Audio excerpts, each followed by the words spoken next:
সুপ্রিয় দর্শক, আপনাদের প্রীতি ও শুভেচ্ছা জানিয়ে শুরু করছি জাতীয় টেলিভিশন কলেজ পর্যায়ের বিতর্ক প্রতিযোগিতা 2025 প্রথম রাউন্ডের আজকের অনুষ্ঠানে। আপনাদের সঙ্গে আছি সঞ্চালক নুসরাত জাহান। অনুষ্ঠানের প্রথমে 24-এর গণঅভ্যুত্থানের শহীদদের আত্মার মাগফিরাত কামনা করছি এবং আহতদের দ্রুত আরোগ্য কামনা করছি। যে বিষয়টি নিয়ে আজ দুটো দলের মধ্যে বিতর্ক হবে তা হচ্ছে কারিগরি শিক্ষাই বর্তমান বাংলাদেশের সবচেয়ে জরুরি চাহিদা। বিষয়ের পক্ষে বলবে metropolitan school and college Dhaka, বিষয়ের বিপক্ষে বলবে রাজবাড়ী সরকারি কলেজ রাজবাড়ী। প্রিয় দর্শক, আমরা পরিচিত হব আজকের অনুষ্ঠানের বিতর্কিকদের সাথে।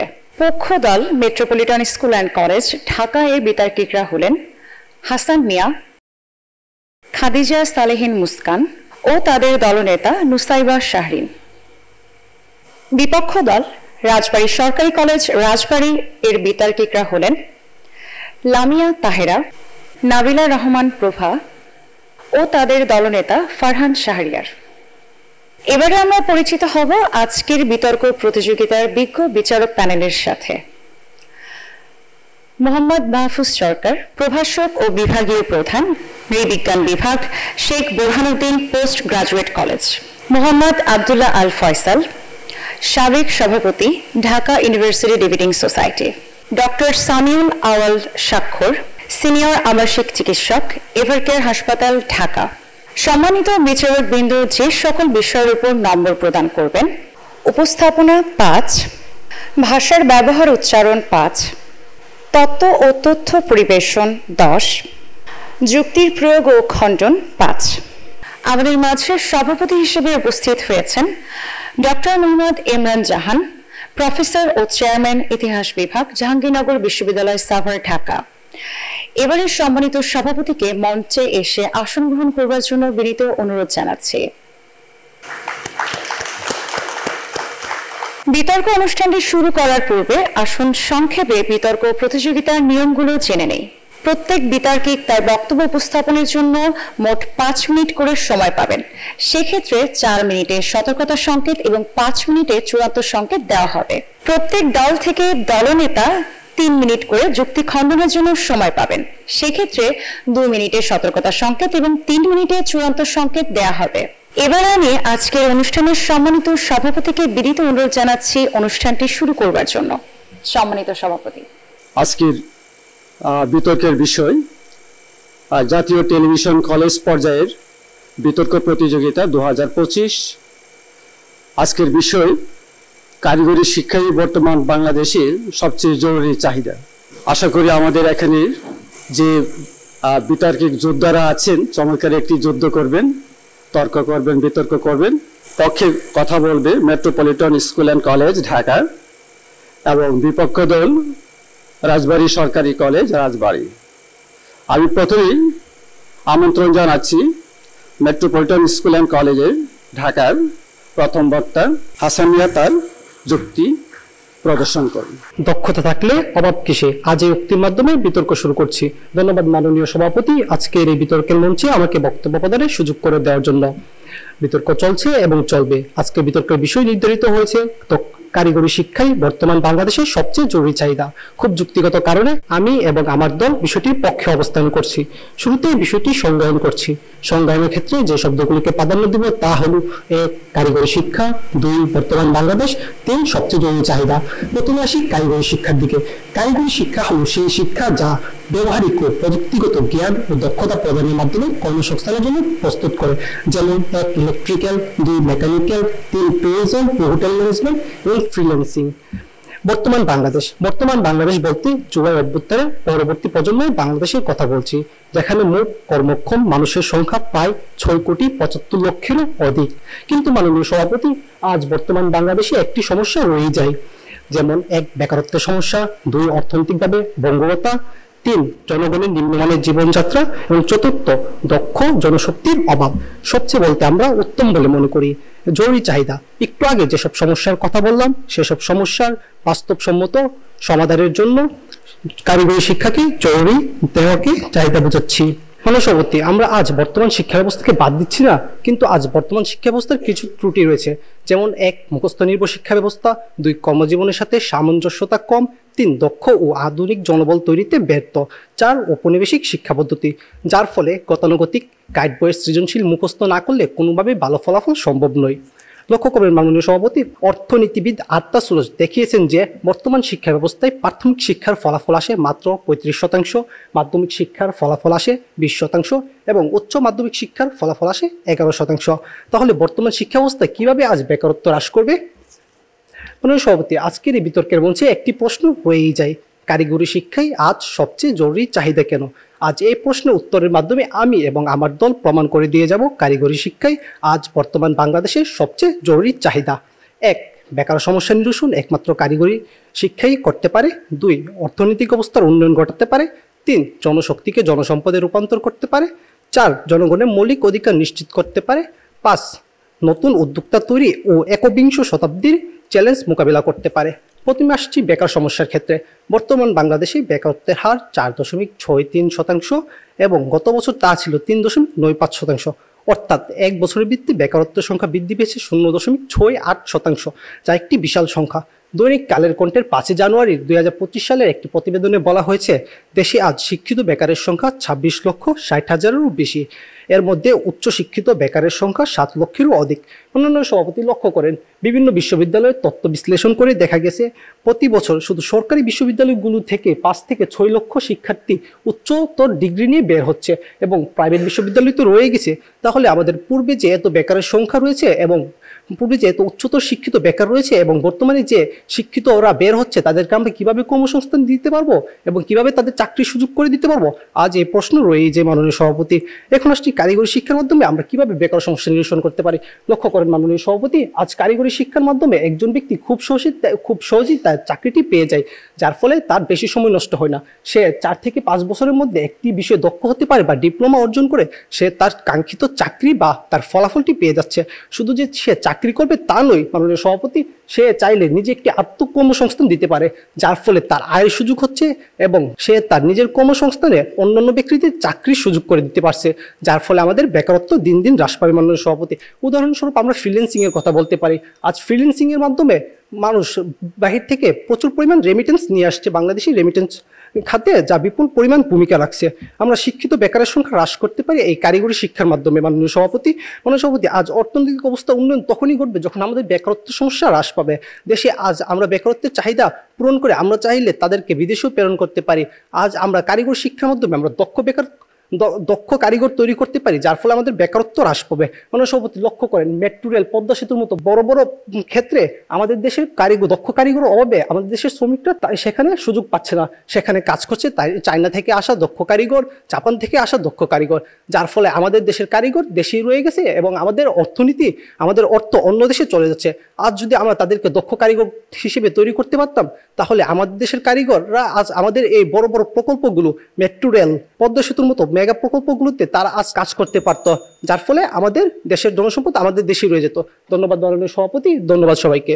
এবার রাজবাড়ীর সরকারি কলেজ রাজবাড়ীর বিপক্ষ দল, তার প্রথম বক্তা লামিয়া তাহেরা। ট্রেন চালাতে জানা জরুরি, কিন্তু ট্রেন যদি ভুল পথে চালানো হয় সেটাই হয় সবচেয়ে বড় বিপদ। ধন্যবাদ মাননীয় সভাপতি। বিতর্ক চলছে। আজকের বিতর্কের বিষয় নির্ধারণ করা হয়েছে কারিগরি শিক্ষায় বর্তমান বাংলাদেশের সবচেয়ে জরুরি চাহিদা। যুক্তিসঙ্গত কারণে আমি এবং আমার দল বিতর্কের বিষয়টির বিপক্ষে অবস্থান করছি। আমি দলের প্রথম বক্তা হিসেবে বিতর্কের বিষয়টি সংজ্ঞায়ন করে যাব। আমার দলের দ্বিতীয় বক্তা এসে বিতর্কের বিষয়টি বিশ্লেষণ করে দিয়ে যাবে। আমার দলের তৃতীয় বক্তা অর্থাৎ দলনেতা তার বক্তব্য এবং যুক্তি খণ্ডনের মাধ্যমে এটি প্রমাণ করে দিয়ে যাবে যে কারিগরি শিক্ষাই বর্তমান বাংলাদেশের সবচেয়ে জরুরি চাহিদা নয়।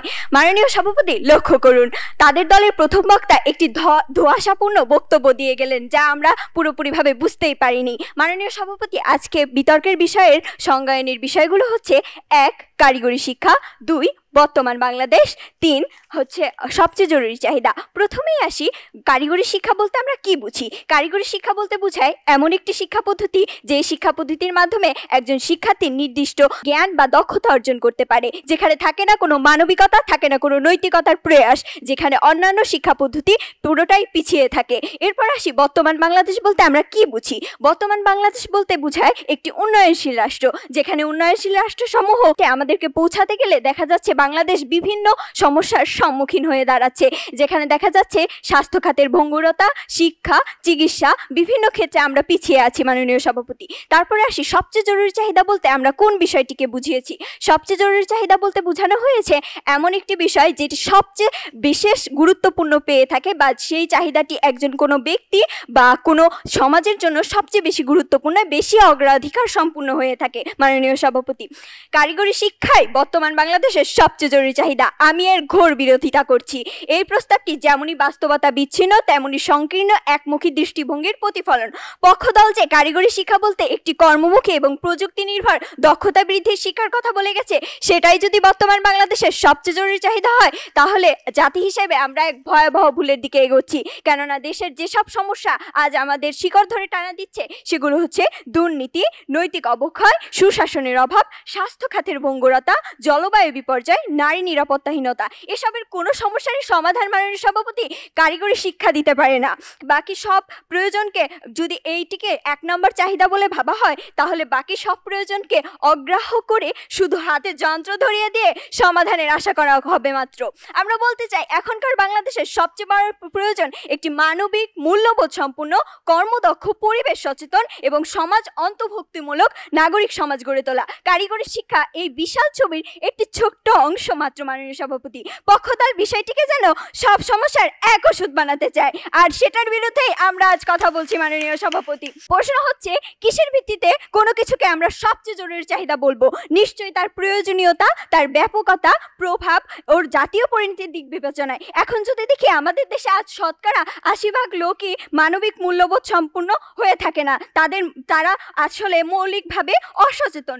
শিক্ষক, চিকিৎসক, রাজনীতিবিদ সবাই যখন নীতি আদর্শ হারাচ্ছে, তখন সবচেয়ে জরুরি হচ্ছে একটি নৈতিক ভিত্তির ওপর শিক্ষা ব্যবস্থা দাঁড় করানো মাননীয় সভাপতি। কারণ আপনি একজন দক্ষ গাড়ি চালক বানাতে পারেন, কিন্তু তার ভেতরে যদি সততা না থাকে, তাহলে সে গাড়ি মালিকের পকেট কেটে খাবে, মানুষের জীবন নিয়ে চিনিমিনি খেলবে মাননীয় সভাপতি, সে যতটাই দক্ষ হোক না কেন। আরেকটি বড় বাস্তবতা হচ্ছে কারিগরি শিক্ষার প্রয়োগে এখনো দেশে সেভাবে গড়ে ওঠেনি। দক্ষ লোক তৈরি হচ্ছে, কিন্তু কাজ কোথায় মাননীয় সভাপতি? তারা যে বলে গেলেন ডিপ্লোমা ইঞ্জিনিয়ারিং পাশ করে বিভিন্ন দক্ষতা অর্জন করছে, কিন্তু মাননীয় সভাপতি দেখা যাচ্ছে দেশে হাজার হাজার ডিপ্লোমা ইঞ্জিনিয়ার আজ বেকার। আপনি দক্ষতা দিলেন কিন্তু কাজ দিতে পারলেন না, সমস্যার সমাধান হলো কোথায় মাননীয় সভাপতি? বরং নতুন হতাশা তৈরি হচ্ছে। পক্ষদল কারিগরি শিক্ষার কথা বললেও তারা কখনোই ভাবেনি এর বাস্তবতা কোথায়।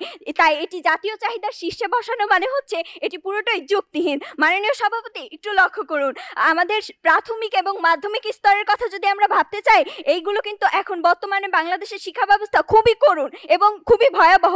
সেখানে যদি আমরা কারিগরি কোর্স চাপিয়ে দিই, তাহলে সেটি কেবল তখন দেখা যাবে টেকসই উন্নয়ন না হয়ে এটি কেবল কাগজের সার্টিফিকেটে পরিণত হবে মাননীয় সভাপতি। কারণ এখন গণিত মানেই ভয়, বিজ্ঞান মানেই কোনো আনন্দ ছাড়া তারা বিভিন্ন আনন্দ পাচ্ছে, কিন্তু তারা দক্ষ কারিগরি জ্ঞান সমৃদ্ধ ওই সকল বিষয় কিন্তু তারা মেধায় নিতে পারবে না। তাদের মধ্যে আরও বিভিন্ন সমস্যাগুলি দেখা দিবে মাননীয় সভাপতি। তাই প্রথমে দরকার শিক্ষার ভিত্তি মজবুত করা, ভাষা, যুক্তি, গণিত, মানবিক বোধে দেশের স্বাস্থ্য চাহিদা, এবং যেখানে একদিকে ওষুধের মানহানিতে আমরা বলছি না কারিগরি শিক্ষা দরকার নেই, অবশ্যই দরকার, কিন্তু সবচেয়ে জরুরি চাহিদা এই বিষয়টি আমরা মানতে পারছি না এবং এটি হাস্যকর বলে বিবেচিত হবে মাননীয় সভাপতি। তাই আমি এই প্রস্তাবটির বিরোধিতা করছি, কারণ এটি জাতীয় বাস্তবতাকে বিকৃতভাবে তুলে ধরছে এবং একক দৃষ্টিভঙ্গির চাপিয়ে দিচ্ছে। আমাদের প্রয়োজন সার্বিক উন্নয়ন, যা একমুখী সমাধান দিয়ে বা কারিগরি শিক্ষার মাধ্যমে সমাধান করা সম্ভব নয়। ধন্যবাদ মাননীয় সভাপতি, ধন্যবাদ সবাইকে। পক্ষ দলের মেট্রোপলিটন স্কুল অ্যান্ড কলেজের আমাদের দ্বিতীয় বক্তা খাদিজা সালেহিন মুস্কান। ধন্যবাদ মাননীয় সভাপতি আমাকে বক্তব্য প্রদানের সুযোগ প্রদান করার জন্য। কারিগরি শিক্ষা শক্তির উৎস, নতুন দিগন্তের জয়ের সূচনা, হাতে কলম মনে আশার আলো, গুচায় দারিদ্র গড়ায় ভবিষ্যৎ ভালো। আমি যুক্তিসঙ্গত কারণে আজকের প্রস্তাবের পক্ষে অবস্থান করছি। মাননীয় সভাপতি, আজকের বাংলাদেশ উন্নয়নের রোল মডেল হতে চাইছে এবং 21 শতাব্দীর চ্যালেঞ্জ মোকাবেলার জন্য প্রস্তুতি নিচ্ছে। তাহলে প্রশ্ন হচ্ছে এই উন্নয়নের রূপরেখায় দক্ষ জনশক্তির অভাব পূরণ করবে কে? মাননীয় সভাপতি, উত্তর একটাই, কারিগরি শিক্ষাই পারে বাস্তবসম্মত সমাধান দিতে। মাননীয় সভাপতি, আজকের আমার বিপক্ষ দলের প্রথম বক্তা বলে গেলেন যে আমাদের দেশে মানবিকতা নেই বা কারিগরি শিক্ষার মাধ্যমে মানবিকতা গড়া যায় না, কিন্তু আমি বলছি আপনার দেশে যখন খেতেই পারছে না, সেখানে মানবিকতা দিয়ে আপনারা কিভাবে পেট ভরবেন? কোনো একটি রাষ্ট্রের সবচেয়ে বড় শক্তি তারুণ্যের শক্তি। আপনি কি জানেন মাননীয় সভাপতি, বাংলাদেশের স্বাধীন বাংলাদেশের তারুণ্যের শক্তি কিভাবে অপচয় হচ্ছে? বিসিএস এর বই মুখস্থ করতে করতে, প্রতি শুক্রবারে পরীক্ষা দিতে দিতে, সরকারি চাকরির পেছনে ছুটতে ছুটতে এবং এক কোম্পানি থেকে অন্য কোম্পানিতে ইন্টারভিউ ভাইবা দিতে দিতে অবশেষে একজন বেকার যুবক মাত্র মাসে 10 থেকে 12,000 টাকা মূল্যের চাকরি খুঁজে পায়। অথচ এই লোকটি যদি মৎস্য কিংবা কৃষি, হোটেল ম্যানেজমেন্ট কিংবা ট্যুরিজমের দক্ষতা হতো, তাহলে সে মাসে 1 থেকে 1.5 লক্ষ টাকা আয় করতে পারতো, সেই সাথে অনেক মানুষের কর্মসংস্থান সৃষ্টি করতে পারতো। মাননীয় সভাপতি, আমরা যদি বর্তমান বাংলাদেশের দিকে তাকাই, আমাদের দেশে দক্ষ জনশক্তির অভাব রয়েছে। বিদেশে লাখ লাখ শ্রমিক পাঠানো হয় যা 80% অদক্ষ। এর ফলে তারা কম বেতন, নির্যাতন এবং শোষণের শিকার হচ্ছে। যেমন মালয়েশিয়া কিংবা সৌদি আরবে অনেক চাকরিতে এখন বাংলাদেশের চেয়ে ফিলিপাইন কিংবা নেপালের শ্রমিক বেশি পছন্দ করছে, কারণ তারা প্রশিক্ষিত। বেকারত্ব দূরীকরণ, রেমিটেন্স বৃদ্ধি, উদ্যোক্তা সৃষ্টি, দুর্নীতিমুক্ত ভবিষ্যৎ গড়তে এখনই কারিগরি শিক্ষা অপরিহার্য উপাদান হয়ে দাঁড়িয়েছে। মাননীয় সভাপতি, লক্ষ্য করুন, ভারত, ভিয়েতনাম বা মালয়েশিয়ায় কারিগরি শিক্ষার বিস্তারে শিল্প খাতে টিকে রয়েছে। আমাদের বাংলাদেশে কারিগরি শিক্ষার হার 20%-এর নিচে দাঁড়িয়েছে। মাননীয় সভাপতি, দক্ষতার ঘাটতি আমাদের অর্থনীতির বড় বাধা হয়ে দাঁড়িয়েছে। বাংলাদেশে একটি বড় অংশ তরুণ, কিন্তু তারা দক্ষ নয়। একটি গবেষণায় দেখা গিয়েছে বেকারদের 85%-এর বেশি সাধারণ শিক্ষায় শিক্ষিত, কিন্তু তাদের কারিগরি দক্ষতা নেই। বাইরের দেশে লক্ষ্য করি কারিগরি শিক্ষা উন্নত হয় তার দক্ষ জনশক্তি রপ্তানি করে বৈদেশিক মুদ্রা অর্জন করছে, যেমন ফিলিপাইন, ভিয়েতনাম। তাহলে প্রশ্ন হচ্ছে, আমরা কি শুধু সার্টিফিকেট নিয়ে বসে থাকবো নাকি কাজ শিখবো? মাননীয় সভাপতি, একজন গ্রাজুয়েট হয়তো 10,000 টাকা চাকরির জন্য মাসের পর মাস ঘুরে, কিন্তু একজন প্লাম্বার বা ইলেকট্রিশিয়ান প্রতিদিন 500 থেকে 1,000 টাকা আয় করে, কারণ তার হাতে কাজ রয়েছে। মাননীয় সভাপতি, শিল্প খাতে বিপুল চাহিদা, দক্ষ শ্রমিকের অভাব। দেশে প্রতি বছর হাজার হাজার গার্মেন্টস, আইটি খাতে লোক দরকার হয়, কিন্তু দক্ষ লোকের অভাবে মালিকরা বিদেশ থেকে বাধ্য হয়ে শ্রমিক নিয়ে দিতে বাধ্য হয়। আমরা যদি আমাদের ছেলেমেয়েদেরকে কারিগরি শিক্ষা না দিই, তাহলে দেশের চাকরি বিদেশিদের দখলে যাবে না। মাননীয় সভাপতি, শিক্ষা মন্ত্রণালয় অনুযায়ী বাংলাদেশে কারিগরি শিক্ষার হার 2020 সালে ছিল মাত্র 15%, কিন্তু উন্নত দেশগুলোতে এটা 50%-এর অধিক হয়। তারা বেশি কর্মসংস্থান সৃষ্টি করতে পারছে। মাননীয় সভাপতি, বৈদেশিক রেমিটেন্সের সম্ভাবনা বিস্ফোরণ। আজ মধ্যপ্রাচ্যের বিভিন্ন দেশে বাংলাদেশের লক্ষ লক্ষ শ্রমিক কাজ করছেন, কিন্তু তারা বেশিরভাগই অদক্ষ হয়, কম বেতন এবং নির্যাতনের শিকার হচ্ছে। যদি তাদেরকে বিদেশ যাওয়ার 6 মাস আগে ট্রেড ভিত্তিক কারিগরি শিক্ষা প্রদান করতাম, তাহলে কি তারা বেশি আয় করতে পারতো না? মাননীয় সভাপতি, শিক্ষিত বেকার নয়, দক্ষ উদ্যোক্তা দরকার। কারিগরি শিক্ষা শুধু চাকরি দেয় না, উদ্যোক্তা হওয়ার পথ তৈরি করে। একজন যুবক যদি রেফ্রিজারেশন, মোবাইল সার্ভিসিং বা ওয়েল্ডিং এর কাজ শিখে নেয়, তাহলে সে নিজেই একটি ছোট ব্যবসা খুলতে পারে। সবার জন্য সরকার চাকরি দিতে পারবে না, কিন্তু সবাইকে দক্ষ করলে তুলে তারা নিজেরাই নিজের কাজ শুরু করতে পারবে। সার্টিফিকেট নয়, সময় এখন দক্ষতার। অনেক বাংলাদেশি যুবক বিদেশে গিয়ে প্রতারণার শিকার হয়, দালালের কাছে অর্থ হারায়, এমনকি দেশে ফেরত আসতে বাধ্য হয়, কারণ তাদের কারিগরি শিক্ষা ছিল না। মাননীয় সভাপতি, প্রতিপক্ষের কাছে প্রশ্ন রইল, আপনারা সাধারণ শিক্ষাকে জরুরি বলছেন, কিন্তু সার্টিফিকেটধারী বেকাররা আজ কেন কাজ পাচ্ছে না?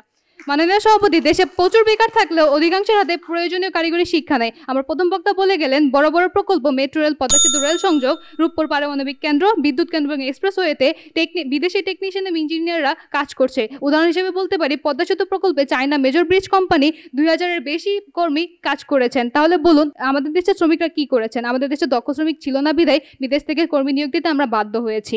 করোনাকালে কারিগরি শিক্ষার গুরুত্ব আমরা দেখতে পাই। করোনাকালীন সময়ে বহু সাধারণ গ্র্যাজুয়েট চাকরি হারালেও যারা ই-কমার্স, ডিজিটাল মার্কেটিং বা অনলাইন সাপোর্ট সার্ভিস জানতেন, তারা নিজেরাই ঘরে বসে কাজ করতে পেরেছেন। মাননীয় সভাপতি, এটা সম্ভব হয়েছে কারিগরি শিক্ষার মাধ্যমে। প্রযুক্তি নির্ভর পেশার কিছু উদাহরণ আমরা যদি দেখি, mobile app developer, graphic designer, video editor, web designer, এরা সবই কারিগরি প্রশিক্ষণপ্রাপ্ত। তাদের চাকরি নেই, কারণ তারা নিজের কাজে নিজেই করে নিতে পারছে। কারিগরি শিক্ষার মাধ্যমে একজন যুবক 3 থেকে 6 মাসের মধ্যে electrician, plumber, garments operator, IT welder ইত্যাদি কাজ শিখে নিতে পারে। ফলে সে নিজেই একটি উদ্যোক্তা হিসেবে তৈরি হতে পারে।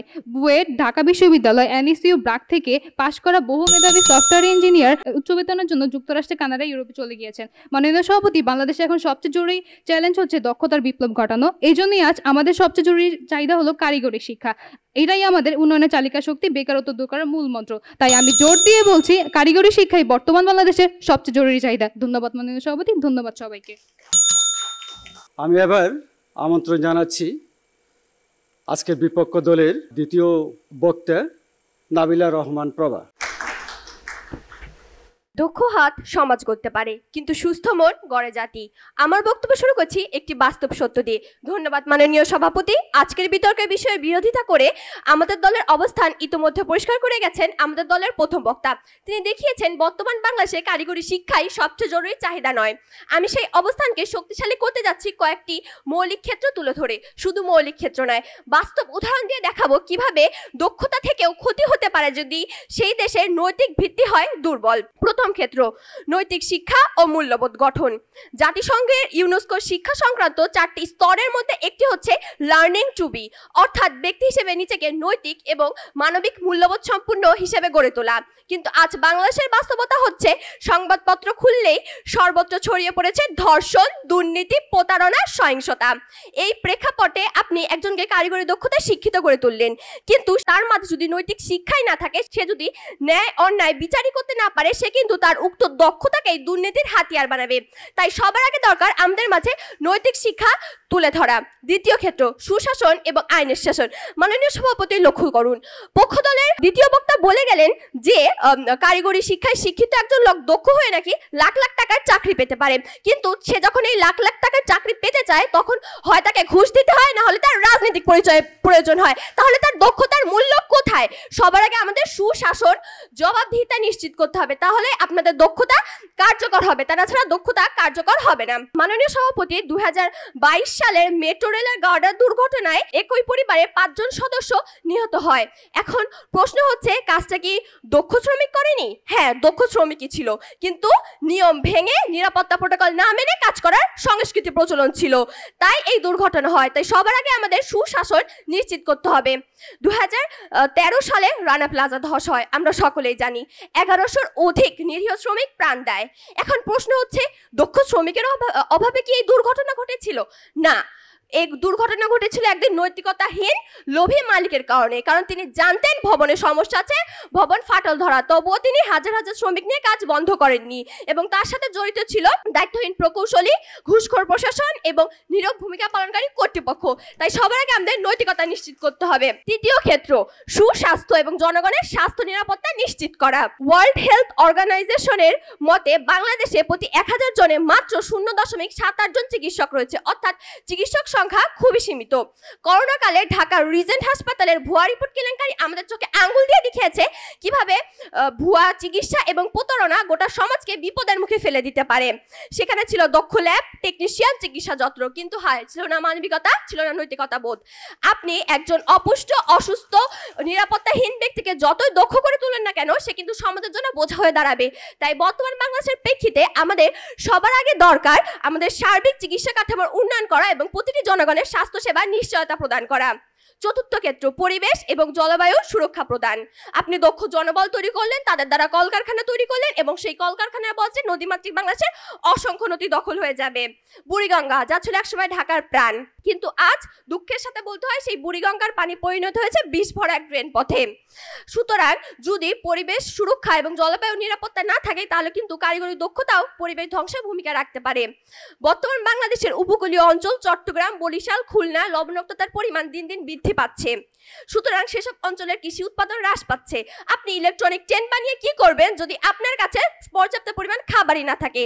তাই সবার আগে আমাদের দরকার জলবায়ু পরিবর্তনের প্রভাব মোকাবেলা করা এবং পরিবেশ সুরক্ষা নিশ্চিত করা। পঞ্চম ক্ষেত্র, নারী নিরাপত্তা প্রদান। একটি জাতি তখনই উন্নয়ন করবে যখন সেই জাতির অর্ধেক জনগোষ্ঠী অর্থাৎ নারী নিরাপদ হবে। কিন্তু আজ দুঃখের সাথে বলতে হয় বাংলাদেশের বাস্তবতা হলো হাজারো আসিয়া ধর্ষণের শিকার। বাংলাদেশের নারী পরিষদের 2023 সালের রিপোর্ট অনুযায়ী নারী নির্যাতনের হার বৃদ্ধি পেয়েছে 12%। দৈনিক গড়ে 3 জন নারী ধর্ষণের শিকার হয়। আপনি নারীকে তো আপনারা বলছেন কারিগরি দক্ষতার মাধ্যমে দক্ষ করলে নারীরা সমাজের উন্নয়নে ভূমিকা রাখবে, কিন্তু নারীর চলার পথটাই তো নিরাপদ না। সবার আগে দরকার নারীর চলার পথটাকে নিরাপদ করা। মাননীয় সভাপতি, আমরা যদি এখন এই সবকিছু ফেলে দিয়ে বলি কারিগরি শিক্ষাই বর্তমান বাংলাদেশের সবচেয়ে জরুরি চাহিদা, তবে তা হবে ভয়াবহ রকমের সংকীর্ণতা। কারণ বর্তমান বাংলাদেশের প্রেক্ষাপটে নৈতিকতা, মানবিক মূল্যবোধ, সুশাসন, সুস্বাস্থ্য সেবা প্রদান, পরিবেশ সুরক্ষা এবং নারী নিরাপত্তা ছাড়া দক্ষতা হয়ে যাবে অকার্যকর বা বিপজ্জনক।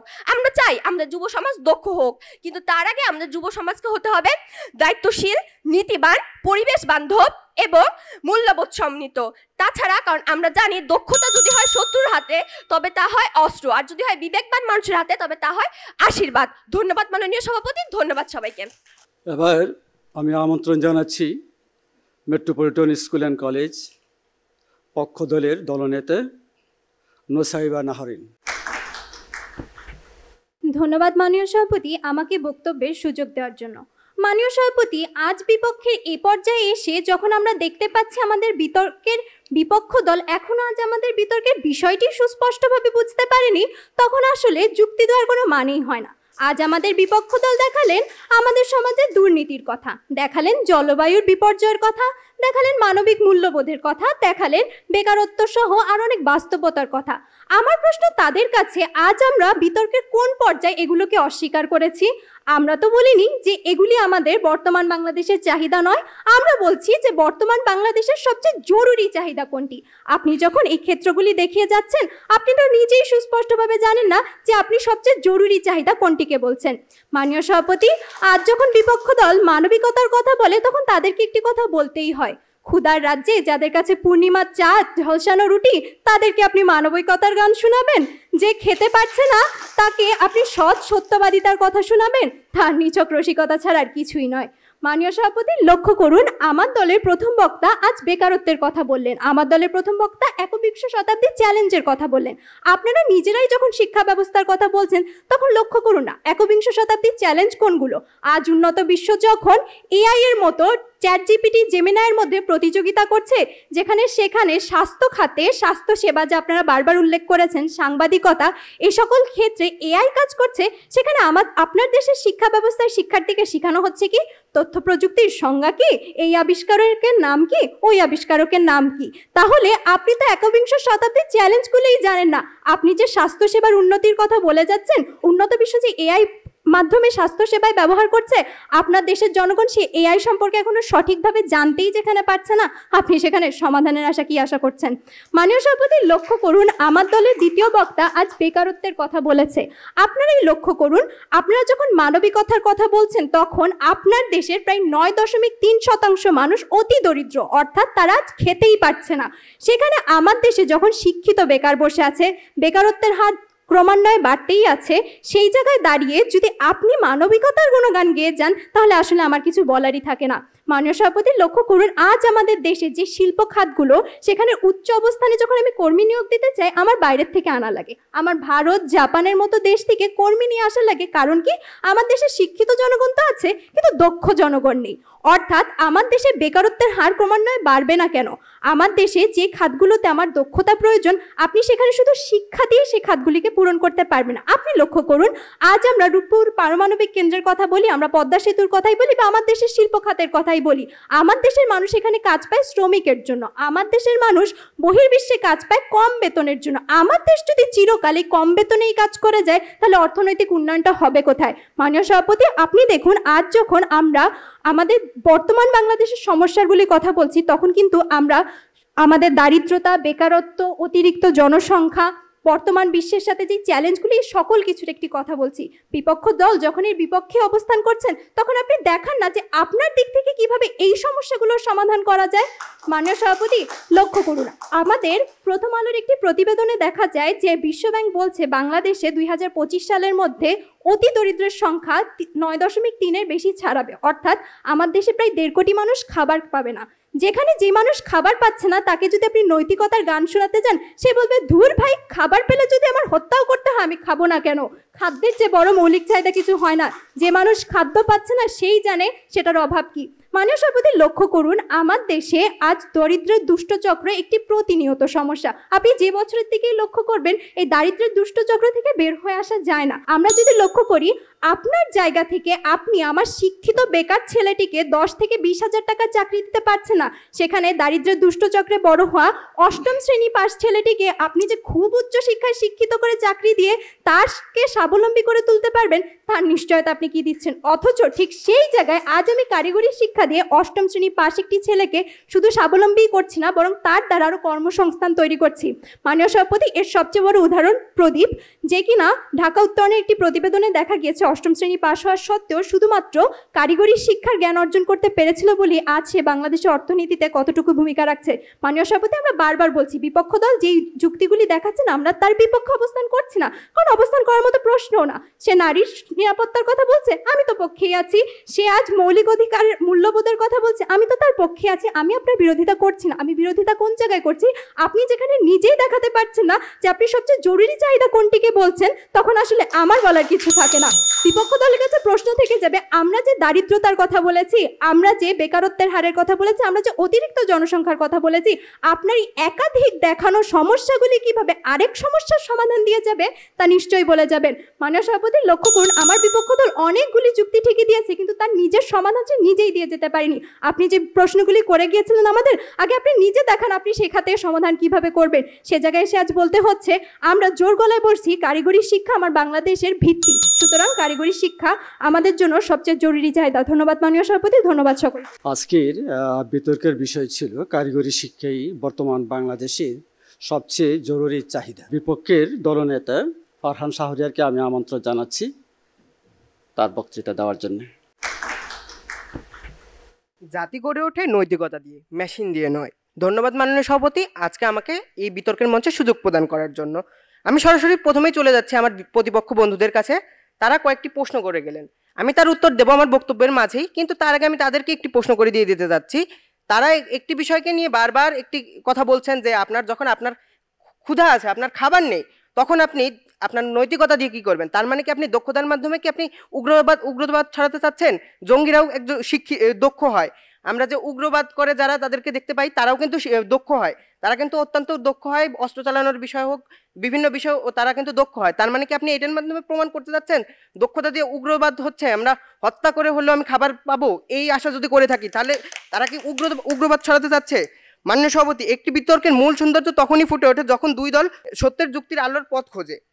পক্ষদল আজ বারবার বলে যাচ্ছে কারিগরি শিক্ষাই নাকি বাংলাদেশের সবচেয়ে জরুরি চাহিদা, কিন্তু আমাদের বর্তমান প্রেক্ষিতে যদি আমরা তাকাতে যাই, অর্থাৎ আমরা যদি দেখতে পাই বাংলাদেশের প্রেক্ষিতে আমাদের বর্তমানে কি জরুরি, সবচেয়ে জরুরি, আমাদের সবচেয়ে জরুরি হচ্ছে একটি ভিত্তিপ্রস্তর গঠন করা, অর্থাৎ কারিগরি শিক্ষা জরুরি আমরাও মানছি, কিন্তু যখন কিনা আমার একটি ভিত্তিপ্রস্তর নাই, অর্থাৎ আমাদের কারিগরি শিক্ষাটাকেও পরিচালনা করার জন্য আমাদের কিছুটা পরিমাণ লোকবল প্রয়োজন, অর্থাৎ আমাদের এই বিষয়ে আমাদের লোক প্রয়োজন, কিন্তু যখনই আমাদের মধ্যে নৈতিকতা নেই তখন তো আমরা কারিগরি শিক্ষাই পরিচালনা করতে পারবো না। তখন আমাদের এই কারিগরি শিক্ষাতে কি হবে, আমাদের এই দক্ষতাতে কি হবে? মাননীয় সভাপতি, আমরা যদি এইখানেই যদি আমাদের যেই কারিগরি শিক্ষা, সে কারিগরি শিক্ষার যে পরিচালনা পর্ষদ হবে, সেখানে যদি আমাদের নৈতিকতা না থাকে, তারাই যদি দুর্নীতি করে, তাহলে আমরা কিভাবে আসল দক্ষ মানুষগুলোকে পাবো? আমাদের যদি ভিত্তিপ্রস্তর ঠিক না থাকে, তাহলে তো মাননীয় সভাপতি আমরা এই দক্ষ মানুষগুলোকে পাবো না। অর্থাৎ আমাদের সবার অগ্রে প্রয়োজন যে আমাদের একটি নৈতিক শিক্ষার ভিত্তি, যার মাধ্যমে আমরা কারিগরি শিক্ষাকে চাচ্ছি, কিন্তু একটা ভিত্তির মধ্যে আনতে হবে, আমাদের একটা সমন্বয় প্রয়োজন। প্রথমে আমাদের দরকার ভিত্তিপ্রস্তর। আমাদের দলের প্রথম বক্তা দেখিয়ে দিয়ে গেছেন একটি জাতি শুধু যন্ত্রের মতো করে দক্ষ তুললেই চলে না, তাকে আগে মানুষ হতে হয়। অর্থাৎ সে যদি নৈতিক শিক্ষায় যদি শিক্ষিত না হয়, সে দক্ষ হয়ে করবে কি? সে যখন একজন ছিনতাইকারীও অনেক সময় দক্ষ হয়, অর্থাৎ সে ছিনতাই কাজে দক্ষ, কিন্তু তার মাধ্যমে তো সে নৈতিক হচ্ছে না।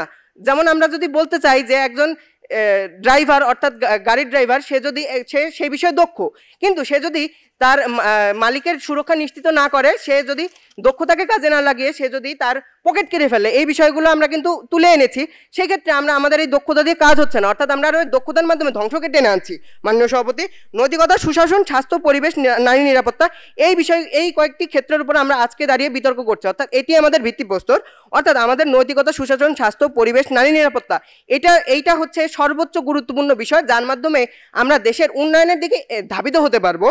আমরা সবাই যদি একটি গতিসম্পন্ন বাংলাদেশ চাই, কিন্তু সেই গতি যদি নিয়ন্ত্রণহীন হয়ে যায়, তাহলে তা সংঘর্ষের পথে কিন্তু ঠেলে দেবে। মাননীয় সভাপতি, আমার দলের দ্বিতীয় বক্তা সেই যুক্তিগুলোকে বাস্তব উদাহরণ দিয়ে ভিত্তি তুলে ধরেছেন। অর্থাৎ আমরা যদি দেখতে পাই রানা প্লাজা ধসের মতন বিষয়গুলো, রানা প্লাজা কিন্তু দক্ষ মানুষদেরই তৈরি করা হয়েছিল, কিন্তু এখানে নীতিগত অবক্ষয় দেখা গিয়েছিল, যার মাধ্যমে আমরা দেখতে পেয়েছি এত বড় একটি বিপর্যয়।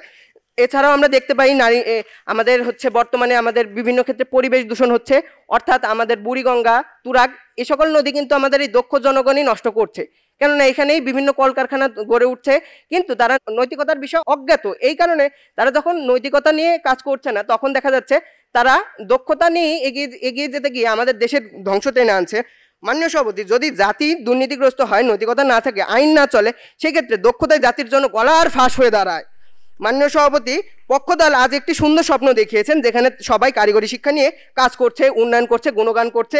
কিন্তু আমরা যদি সেই স্বপ্ন বাস্তবিকভাবে দেখতে চাই, তাহলে আমাদের সর্বপ্রথমে প্রয়োজন নৈতিকতা।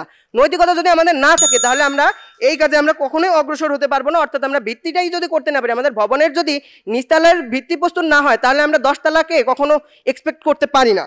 একটা ভবন গড়ার আগে যেমন মজবুত ভিত্তি লাগে, তেমনই একটি জাতিকে টিকিয়ে রাখার আগে মূল্যবোধ, শাসন ব্যবস্থা, মানবিকতা এবং টেকসই চিন্তা লাগে।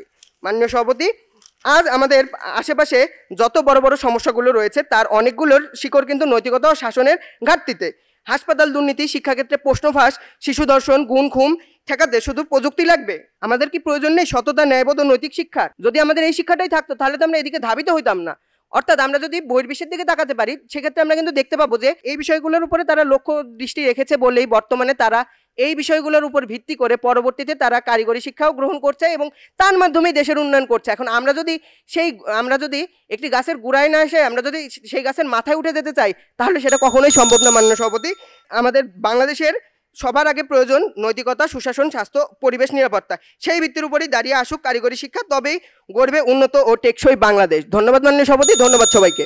আমি প্রথমেই যুক্তি খণ্ডন করার জন্যে পক্ষের দলনেতা, মেট্রোপলিটন স্কুল অ্যান্ড কলেজের দলনেতা নুসাইবা শাহরিনকে আমন্ত্রণ জানাচ্ছি। ধন্যবাদ মাননীয় সভাপতি, আমাকে আবারও যুক্তি খণ্ডনের সুযোগ দেওয়ার জন্য।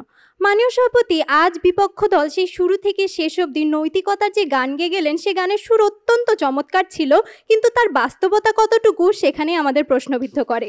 তারা আজকে বললেন আপনি গাছের গোড়ায় না গিয়ে গাছের শীর্ষে যাওয়ার কথা কিভাবে বলছেন? তাদের জন্য আপনাকে আগে গাছটা বপন করতে হবে, তারপর আপনি গোড়ায় বা শীর্ষে যাওয়ার কথা বলবেন।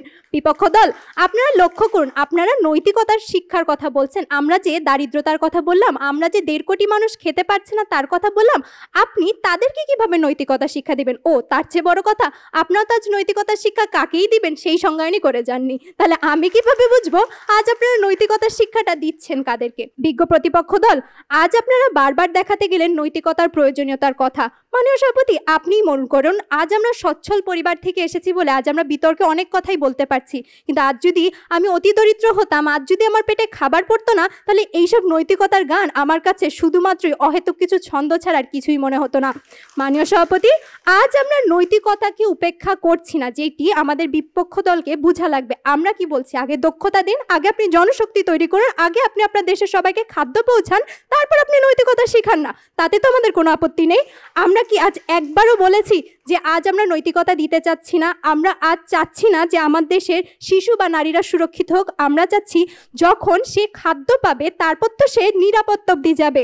বিপক্ষ দল হয়তো বা মৌলিক অধিকারের স্তরগুলোই জানে না যে খাদ্য, বস্ত্র, বাসস্থানের আগে আপনি সরাসরি নিরাপত্তায় যেতে পারেন না। যে মানুষ খাদ্য খেতে পারছে না তাকে আপনি নিরাপত্তার গুণগান শুধু গেয়ে গেলেই হবে না। আমাদের দেশের সকলেই নিরাপত্তাহীনতায় ভুগছে না, কিন্তু আমরা কিন্তু আজ শুধুমাত্র সেই 1.5 কোটি দারিদ্র্যের উদাহরণটা দিয়ে যখন গেলাম, তখন কিন্তু আপনি তাদের স্পর্শে আসলেন না। আপনি বললেন না যে আপনার যেই নৈতিকতা তা কিভাবে আমার দরিদ্র মানুষকে খাওয়াতে পারে।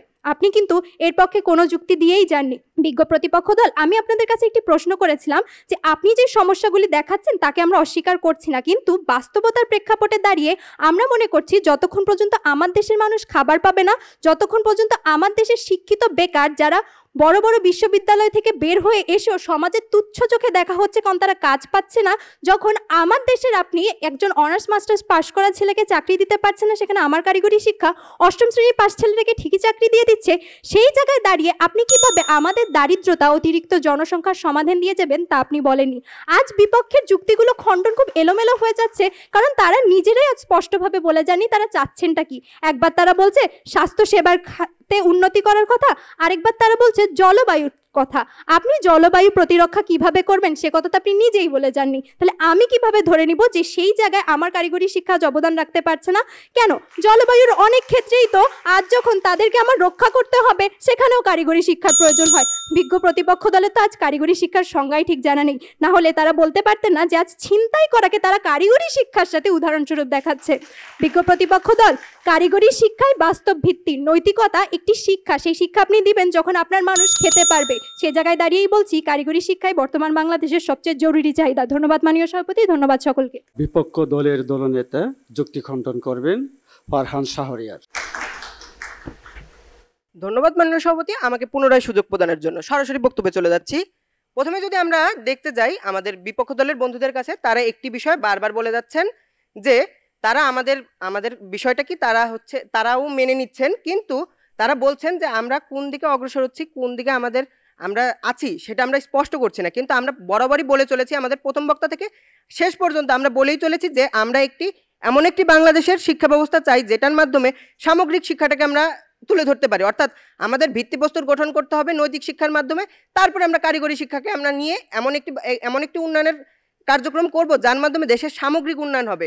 আমরা যদি দারিদ্রতাকে ধরে বসে থাকি, তাহলে আমরা যদি তাদেরকে খাবার দিতে গিয়ে আমাদের দেশ যদি অনৈতিক করে ফেলি, আমাদের দেশ যদি দুর্নীতিতে আবারও প্রথম হয়, সেক্ষেত্রে আমাদের দেশের উন্নয়ন আসলেই কখনো সম্ভব হবে না। মাননীয় সভাপতি, তারা বারবার বলে যাচ্ছেন খাদ্যের কথা, খাদ্য আমাদের আসবে, কিন্তু আমি যদি আগে নৈতিক না হই, আমরা শিক্ষা ব্যবস্থাটাকে যদি আমরা ঠিকভাবে না নেই, অর্থাৎ আমরা ভিত্তিপ্রস্তর করে দেন আমরা যদি কারিগরি শিক্ষাটাকেও আমরা প্রাধান্য দেই, অর্থাৎ আমাদের কারিগরি শিক্ষা জরুরি কিন্তু একমাত্র মাধ্যম নয়, অর্থাৎ এটি হচ্ছে একটি আংশিক মাত্র। এটিকে আমরা যদি সুন্দরভাবে তুলে ধরতে না পারি, তাহলে এই কারিগরি শিক্ষা হয়ে উঠবে আমাদের দেশের জন্য একটি ধ্বংসস্বরূপ বিষয়। কেননা দক্ষতাই কিন্তু আমাদের জন্য উন্নয়নও করবে, আবার দক্ষতা আমাদের জন্য অবনতিও ডেকে আনতে পারে। যেমন আমরা যদি দেখতে পাই আমাদের সাম্প্রতিক ঘটনা মাইলস্টোন ট্র্যাজেডির দিকে, আমরা দেখতে পাই যে সেখান থেকে অর্থাৎ দক্ষ চালকেরা তারা কিন্তু নিয়ে যেতে পারতেন এই আহত শিশুদেরকে, কিন্তু তারা নেননি, তারা অধিক ভাড়া চেয়েছেন এবং তারা অনৈতিক কাজে গিয়েছেন। এর মাধ্যমে কি বোঝায়? আমরা দেশ যদি নৈতিক না হই, আমাদের দেশে দুর্নীতি হচ্ছে, আমাদের অর্থ পাচার হচ্ছে, সেক্ষেত্রে আমাদের দেশের জনগণ তো দরিদ্র থাকবেই, তাদের খাবার অভাব হবেই। আমাদের দেশ থেকে প্রচুর পরিমাণ অর্থ এই দুর্নীতির মাধ্যমে অন্য দেশে পাচার হয়ে যাচ্ছে। এখন আমরা যদি এই নৈতিকতার মাধ্যমে একটি সামগ্রিক শিক্ষা ব্যবস্থাকে যদি আমরা প্রধান অর্থাৎ জরুরি হিসেবে আমরা তুলে ধরি, সেই ক্ষেত্রে আমরা পারবো আমাদের দেশকে উন্নয়ন করতে। আমাদের দেশের সর্বোচ্চ জরুরি বিষয় হিসেবে সেটিই দাঁড়াবে। তখনই কিনা আমাদের দেশের এই দরিদ্র সমস্যাটা দূর হবে, আমাদের দেশের মানুষ খাবার পাবে, দেশের মানুষ অভাবী থাকবে না। তারা বারবার বলে গেলেন যে আমরা হাসপাতালের কথা বলছি, আমরা পরিবেশের কথা বলছি, কিন্তু আমাদের দেশকে যদি উন্নয়নের জন্য রাখতে হয়, উন্নয়নের দিকে ধাবিত করতে হয়, আমাদের সামগ্রিক বিষয়গুলোকে আমাদের তুলে ধরা প্রয়োজন। আমাদের যে অন্যান্য খাত সেগুলোকে আমাদেরকে ঠিক করে রাখতে হলে আমাদের এই নৈতিকতাটাই সর্বোচ্চ জরুরি। আমাদের নৈতিকতাই যখন থাকবে তখনই আমরা এই বিষয়ে সচেতন থাকবো এবং এই বিষয়ে আমরা অগ্রসরই হব না। যখন কিনা আমাদের বুড়িগঙ্গা দূষণ হচ্ছে, আমরা যদি নৈতিকভাবে শিক্ষিত হয়ে তারপর কারিগরি শিক্ষা নিতাম, সেক্ষেত্রে আমাদের এই দূষণের সম্ভাবনাই ছিল না। আমাদের দেশ যখন দুর্নীতিগ্রস্ত, তখন আমাদের এই যে আমাদের বর্তমান বাংলাদেশে বেকারত্বের হার অনেক বেশি, কারণ আমাদের দেশ নৈতিকতার অভাব রয়েছে। আমাদের এখানে প্রশ্নফাঁস হচ্ছে, অর্থাৎ কিছু কাগজ বের হচ্ছে, সার্টিফিকেট বের হচ্ছে না। ধন্যবাদ মাননীয় সভাপতি, ধন্যবাদ সবাইকে। আমরা শুনলাম পক্ষ এবং বিপক্ষ দলের যুক্তি এবং যুক্তি খণ্ডন পর্ব। ইতিমধ্যে আমাদের ফলাফল আমাদের হাতে এসে যাবে। তার আগে আমি সভাপতি হিসাবে সামান্য কিছু কথা বলছি। আমি খুব মনোযোগ সহকারে অন্যদের মতো শুনছিলাম এই কলেজ পর্যায়ের বিতর্ক প্রতিযোগিতার আজকের বিষয়টি। উভয় পক্ষেই চমৎকারভাবে কথা বলেছেন। আমি একটি সুন্দর বাংলাদেশ দেখছিলাম। তারা যদি আমাদের পার্লামেন্টে যেত, এভাবে সুন্দর কথা বলতো, তাহলে আমরা আরও অধিকতর সুন্দর হতাম। তো আমরা সেই আশায় আছি। আশা করি তারা একদিন যাবেন এবং সুন্দর বাংলাদেশ গড়ে তুলবেন। এখন একটি প্রতিযোগিতামূলক বিষয়ে দাঁড়িয়েছে। আমরা যদি তার সঙ্গে প্রতিযোগিতা করতে যাই, তাহলে কিন্তু আমাদের ভীষণ দরকার কারিগরি শিক্ষা। এটা আমরা অস্বীকার করছি না এবং অস্বীকার করার কোনো জো নেই। আমরা দেখছি যখন আমরা বিদেশে যাই, বিশেষ করে মধ্যপ্রাচ্যে, তখন দেখা যায় যে বাংলাদেশের কারিগররা বেশিরভাগই হয়তো পথে দাঁড়িয়ে কাজ করছে। পাশাপাশি আমি অন্য দেশের কারিগর শ্রমিকদেরকে দেখেছি, তারা কিন্তু ভালো বেতনের চাকরি করছে। কারণ তাদের মধ্যে পেশাদারিত্ব আছে এবং কারিগরি শিক্ষাটা আছে। আমার এই লেবারগুলোর সেই কারিগরি শিক্ষা নেই, ফলে একই দেশের একই লেবার হয়ে অন্য দেশের সঙ্গে গিয়ে প্রতিযোগিতা করতে গিয়ে সে তার কম বেতন পাচ্ছে এবং সে ভালো আচরণ পাচ্ছে না। কাজে এটা আমরা মানছি। পাশাপাশি যে উচ্চশিক্ষারও একটু প্রয়োজন আছে, আমার দর্শন পড়তে হবে, ইতিহাস পড়তে হবে, ইতিহাস জানতে হবে, দর্শন পড়তে হবে, বাংলা সাহিত্য পড়তে হবে। এই জন্য তো আমাদের উচ্চশিক্ষার দরকার। দুটারই আমাদের দরকার আছে, কোনোটা কি কোনোটা ছাড়া আমাদের চলবে না। কিন্তু বিশ্বের সঙ্গে যদি আমরা কাজ আজকে তাল মিলিয়ে চলতে চাই, আমি দক্ষতা অর্জন করতে চাই এবং আমার অর্থনৈতিকভাবে সমৃদ্ধ হতে চাই, তবে কারিগরি বিদ্যাটার উপর প্রচুর জোর দিতে হবে। এটা আমরা বারবারও বলেছি নানা জায়গায় যে 21 শতকের চ্যালেঞ্জটা যদি আমরা গ্রহণ করতে যাই, সেখানে আমার এটার প্রয়োজন আছে। কিন্তু এর সঙ্গে কিন্তু কোনো কন্ট্রাডিকশন নেই এই কথা যে কারিগরি বিদ্যা শিখলেই যে মানুষ অসৎ হবে কিংবা আদর্শবান হবে না, তা নয়। সেটাও হতে পারে, কারিগরি বিদ্যা শিক্ষক মানুষ আদর্শবান হতে পারে, সুশিক্ষিত হতে পারে, নিজের সচেতন হতে পারে। কাজে আমরা দুটার দিকেই আমরা নজর দিতে পারি। মানবিক মূল্যবোধ সম্পন্ন মানুষ আমরা চাই, আমরা আলোকিত মানুষ চাই, আমরা ভালো মানুষ চাই, যে মানুষগুলো কারিগরি শিক্ষা হোক আর উচ্চশিক্ষা নিয়ে হোক, তারা আমাদের দেশকে গড়ে তুলবে। আজকে আমরা দুই পক্ষের কথাই শুনলাম, metropolitan school and college Dhaka এবং রাজবাড়ী সরকারি কলেজ রাজবাড়ী। তারা উভয় পক্ষে ভালো রেজাল্ট করেছেন। ইতিমধ্যে আমার বিজ্ঞ বিচারকবৃন্দ আমাদের হাতে রেজাল্ট পৌঁছে দিয়েছেন। আমি বিজয়ী দলের নাম ঘোষণা করছি। বিজয়ী দল হলো metropolitan school and college Dhaka. অভিনন্দন তোমাদের। একই সঙ্গে আমি অভিনন্দন জানাচ্ছি যারা বিজিত হয়েছেন, তারা রাজবাড়ী সরকারি কলেজ রাজবাড়ী। শ্রেষ্ঠ বিতর্কিক হলেন নুসাইবা শাহরিন, দলনেতা পক্ষদল। তোমাকে অভিনন্দন জানাচ্ছি। আর যে বিজয়ী দলের যে ব্যালট, সেটা 3। আজকে আমি সবাইকে অভিনন্দন জানিয়ে, ধন্যবাদ জানিয়ে আজকের এই অনুষ্ঠানের সমাপ্তি ঘোষণা করছি। সবাইকে ধন্যবাদ।